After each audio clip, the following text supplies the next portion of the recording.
मित्रांनो, माझी बहीण लाडकी योजनेमध्ये अत्यंत मोठा बदल जो आहे तो करण्यात आलेला आहे। आता योजनेमध्ये 7 मोठे बदल केलेले आहेत।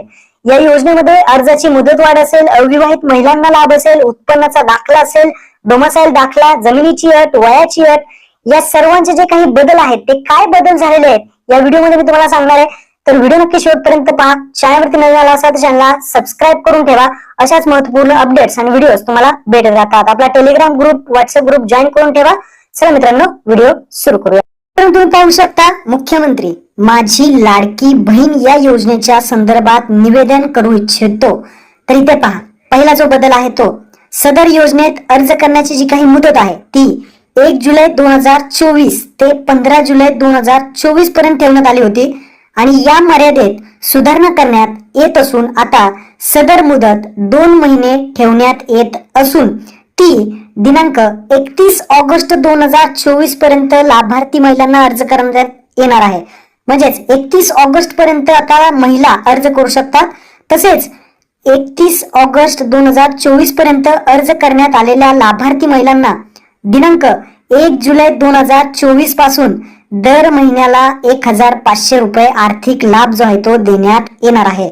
हा महत्वपूर्ण बदल आहे। 31 ऑगस्ट पर्यंत अर्ज करू शकता आणि लाभार्थी महिलांना ज्यांनी अर्ज केलेले आहेत त्यांना 1 जुलै 2024 पासूनच 1500 रुपये त्यांच्या बँक खात्यामध्ये जमा होणार आहेत।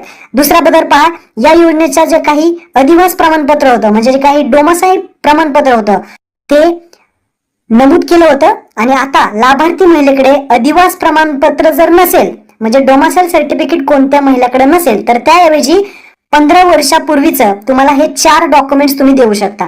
आता 15 वर्षापूर्वीचे काय काय डॉक्युमेंट्स तुम्ही देऊ शकता? रेशन कार्ड देऊ शकता, मतदान ओळखपत्र म्हणजे वोटर आयडी देऊ शकता, शाळा सोडल्याचा दाखला म्हणजे LC देऊ शकता, जन्माचा दाखला। या 4 पैकी तुम्ही कोणतेही ओळखपत्र किंवा प्रमाणपत्र ग्राह्य धरण्यात येणार आहे। म्हणजे यापैकी तुम्ही एक देऊ शकता। डोमासाईल सर्टिफिकेट ज्यांच्याकडे नाहीये ते रेशन कार्ड देऊ शकतात, रेशन कार्ड नसेल तर मतदान कार्ड, ओळखपत्र, तसेच शाळा सोडल्याचा दाखला, जन्माचा दाखला, यापैकी कोणती एक तुम्ही ओळखपत्र देऊ शकता। त्यानंतर आता पुढचा बदल पहा, सदर योजनेतून 5 एकर शेतीची अट वगळण्यात आली आहे। आपण मगाशीच व्हिडिओ टाकला, 5 एकर शेतीची अट मुख्यमंत्र्यांनी स्वतः सांगितलेलं आहे, ही अट वगळण्यात आलेली आहे। तसेच चौथा बदल पाहू शकता, इथे वयाची अट, मगाशीच व्हिडिओ पाहिला आपण, व्हिडिओ बनवला आहे, मुख्यमंत्र्यांनी स्वतः सांगितलं आहे 21 ते 60 वर्ष वयोगट होतं, आता ते 21 ते 65 म्हणजे 65 वर्षापर्यंत जे काही महिला आहेत त्या इथे अर्ज करू शकतात।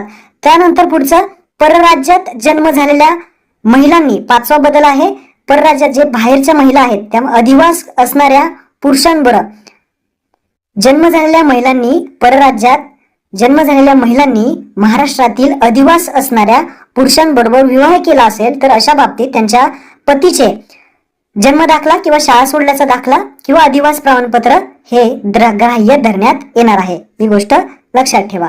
त्यानंतर 6वा बदल आहे, जो काही उत्पन्नाचा दाखला आहे, जर तुमच्याकडे उत्पन्नाचा दाखला नसेल तर इथे पहा, त्यांनी सांगितलं आहे ज्या कुटुंबाकडे पिवळे रेशन कार्ड उपलब्ध असेल त्यांना उत्पन्नाचा दाखला प्रमाणात सूट देण्यात येत आहे।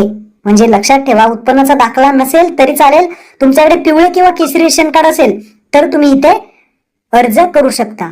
तुम्ही रेशन कार्ड द्वारे फक्त अर्ज करू शकता, तुम्हाला उत्पन्नाच्या दाखल्याची सुद्धा गरज आता लागणार नाही, त्याच्यामध्ये सूट देण्यात आलेली आहे। त्यानंतर शेवटचा 7वा बदल आहे तो म्हणजे अत्यंत महत्त्वपूर्ण आहे, मला वाटलं नव्हतं की हा सुद्धा बदल होईल।